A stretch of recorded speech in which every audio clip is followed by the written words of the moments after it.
La ville de Nitoukou, située dans le département d'Umbam et Inubu, s'est transformée pendant 2 jours en un lieu festif bondé de monde à l'occasion des festivités marquant la 5e édition du festival Banen tenue les 24 et 25 février, une initiative de la reine Banen, Madeleine Johnson, fondatrice de l'association Lisendi.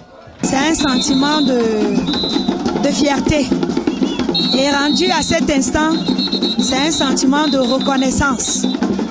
La particularité de cette édition, c'est que nous avons pu organiser autour d'un grand feu l'engant.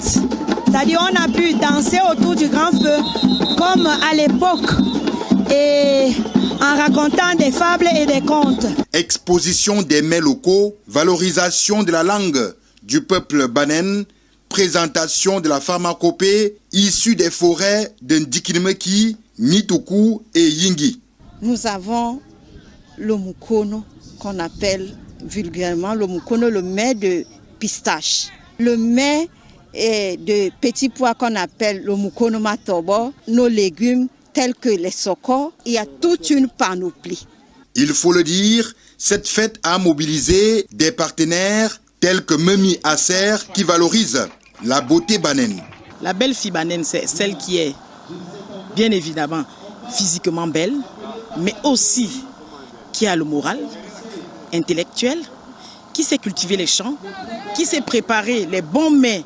Aussi, l'association Undong Upenen a apporté sa touche pour la réussite de cet événement. Le président national Emmanuel Ballon a effectué le déplacement avec une délégation constituée des femmes Undong et des hommes. Nous vous encourageons et vous encouragerons dans votre mission de rassemblement et de mobilisation du peuple Banen. Notre démarche consiste aujourd'hui à intégrer davantage les jeunes à qui nous léguerons cet héritage reçu de nos parents. La dite cérémonie officielle a été présidée par Georges Bidjoka, délégué départemental des arts et de la culture d'Umbam et Inubu, représentant personnel de son ministre. Évidemment, le ministère des Arts et Culture est là pour encourager la culture. Nous allons travailler ensemble pour que le ministère davantage puisse être un grand partenaire de ce festival. Une occasion de retrouvailles, mais aussi de développement. Comme j'en ai parlé tout à l'heure, la construction de la route Yingi-Ndikinmeki, c'est un projet phare pour les peuples Banen. L'union fait la force. Les autorités traditionnelles, politiques autour d'un peuple célèbrent la culture Banen. C'est toujours pour nous un réel plaisir, n'est-ce pas, de partager, d'encourager notre tradition. Après les chants et danses, le flambeau de l'organisation de la 6e édition a été remis au chef de l'arrondissement de Yingi.